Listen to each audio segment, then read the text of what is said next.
habol-habulin kanya at lagi kanyang hanap-hanapin. Sambitin mo lamang ang mga ito. Hello mga guys, kumusta kayo? Panibagong araw, panibagong video na naman tayo. And sa araw na ito ay isa na namang video ang aking tuturo sa inyo na simpleng gabay o simpleng pamamaraan na makakatulong sa atin. At bago ang lahat, gusto ko lang mag-disclaimer sa mga taong hindi naniniwala at hindi gusto ang mga kagaya nitong video. Please skip this video and maghanap kayo ng videos na gustong gusto nyo dahil ang video na ito ay para lamang ito sa mga taong naniniwala and gusto mag-try. Sa lahat po ng mga nagko-comment dito sa aking video dito sa loob ng aking channel, mag-ingat sa lahat ng mga nagre-reply sa inyo na dinadala kayo sa kanilang WhatsApp, Imo app upang makaiwas po tayo sa scam.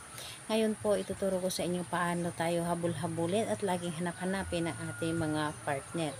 Dito po ay wala po tayong ihanda kundi ang sarili lamang natin. Kailangan lamang natin dito ihanda ang ating sarili na handa tayo. I-claim natin sa ating sarili na buong-buo po ang ating loob. Hindi tayo nagdududa sa dapat nating gawin upang mas mabilis natin ito mapapagana. And kailangan nating positive lamang tayo and buo ang ating paniniwala dahil yan ang isa sa mga ating gagamitin o dahilan sa ating paggawa ng ritual, yung buo ang tiwala at paniniwala.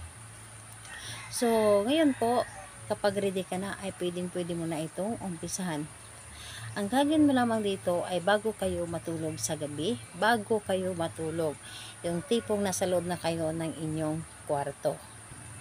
Kapag ikaw ay nasa loob na inyong kwarto, sambitin mo lamang ang kanyang pangalan at ang ating hiling ng 21 times. Yes po, 21 times po. Halimbawa na lamang, pangalan, apelyido, hahabol-habulin mo ako at lagi mo akong hanap-hanapin. Isa, pangalan, apelyido, hanap-hanapin mo ako at lagi mo akong habol-habulin.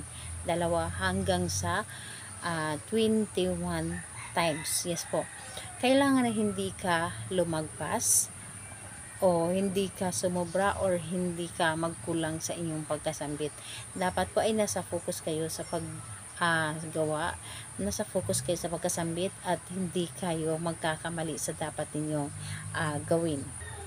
And ayun po, the best mo itong gawin yung sobrang tahimik na ang paligid, yung tipong wala nang kahit anong ingay sa labas na inyong pintuan, sa inyong kwarto, yung wala nang yung tulog na lahat ng tao. Pwedeng alas 9 or alas 10 ng gabi, pwede rin na nakatulog ka na tapos gigising ka sa hating gabi, gawin mo ito.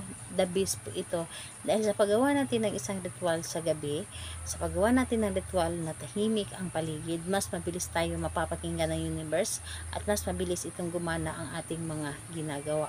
So ayun po, gawin mo lamang ito ng kahit anong araw at oras sa gabi and 21 times po. And dapat nasa focus po tayo at nasa puso natin ang ating paggawa. Dahil yun po ang pinakakailanganin natin or the best natin na gawin. Dapat po ay nanggagaling sa ating puso ang ating mga ginagawang ritual. So, ayun po. Salamat po sa inyo. Bye-bye everyone. God bless.